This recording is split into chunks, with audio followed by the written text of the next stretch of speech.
성령의 나타남과 은혜는 여러분 이성으로 알 수 있는 것이 아닙니다. 지성으로 알 수 있는 것이 아닙니다.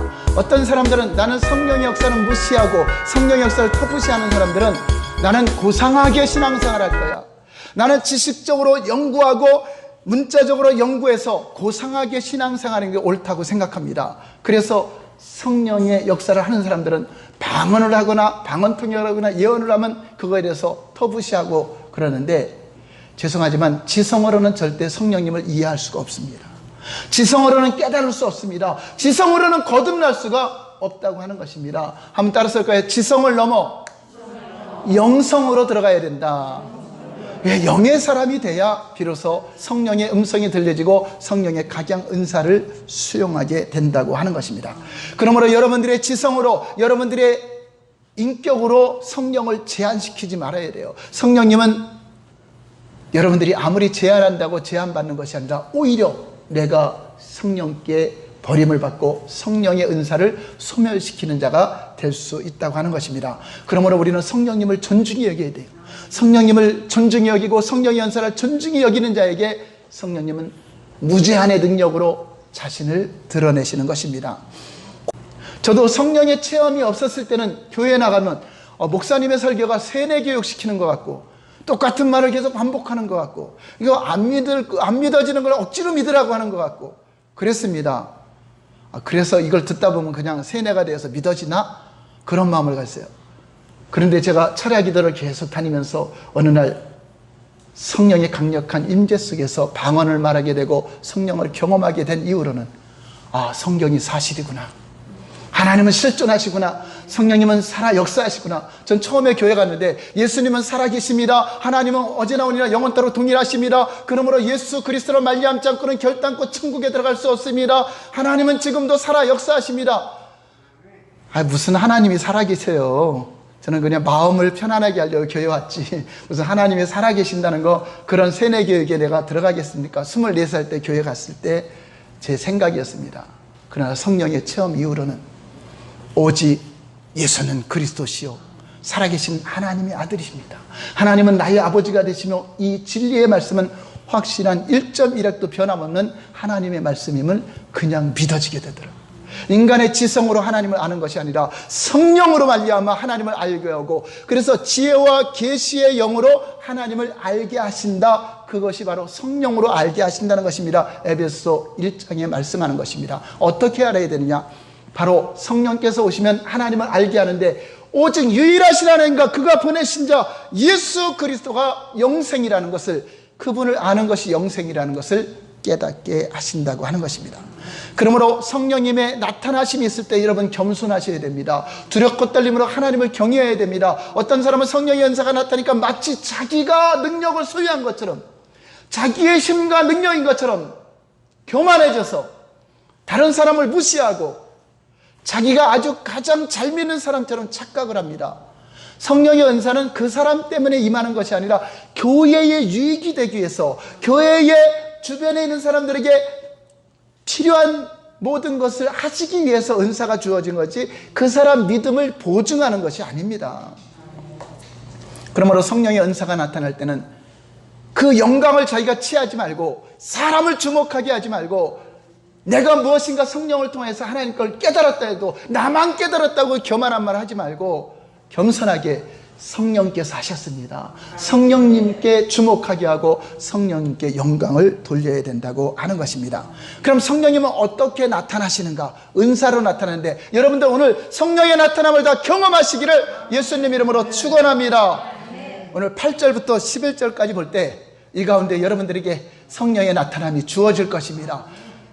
믿음으로 함께 읽어보겠습니다. 시작. 어떤 사람에게는 성령으로 말미암아 지혜의 말씀을, 어떤 사람에게는 같은 성령을 따라 지식의 말씀을, 다른 사람에게는 같은 성령으로 믿음을, 어떤 사람에게는 한 성령으로 병 고치는 은사를, 어떤 사람에게는 능력 평함을, 어떤 사람에게는 예언함을, 어떤 사람에게는 영들 분별함을, 다른 사람에게는 각종 방언 말함을, 어떤 사람에게는 방언들 통역함을 주시나니 이 모든 일은 같은 한 성령이 행하사 그의 뜻대로 각 사람에게 나누어 주시는 것이니라. 할렐루야.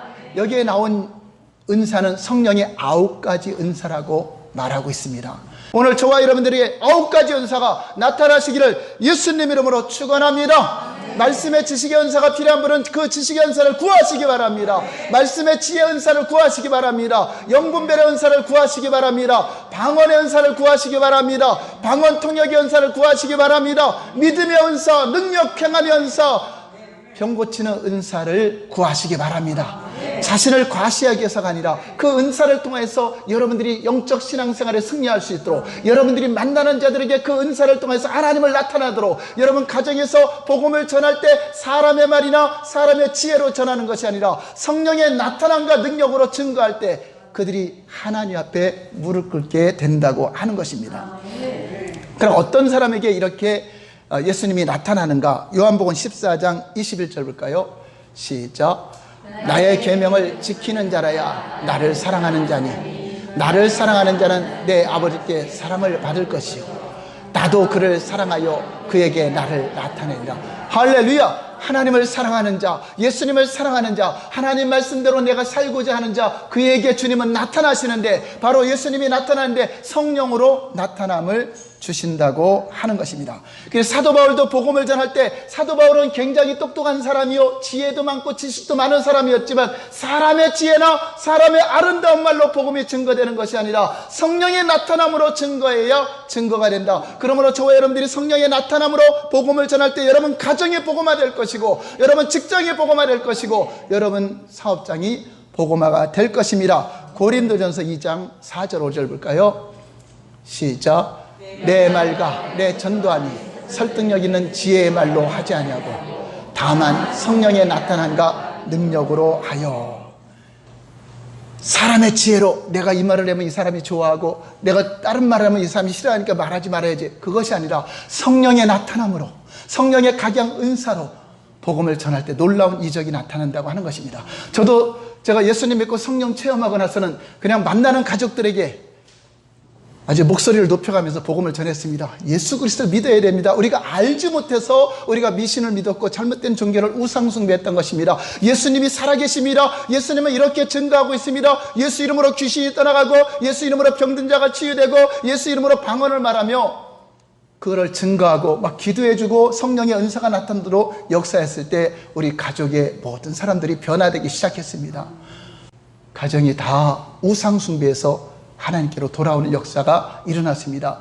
우리가 복음을 전하려고 할 때 놀라운 역사가 나타나고 성령의 나타남을 주시는 것은 바로 예수님은 살아계신 하나님의 아들이요 구원자시요 하나님이시요 우리를 영원으로 인도하시는 분이십니다.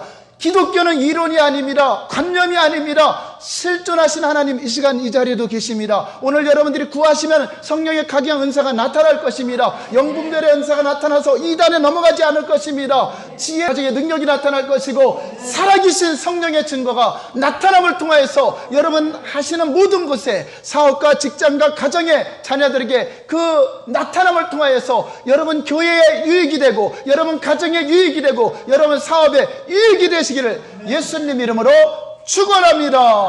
할렐루야. 기도하겠습니다.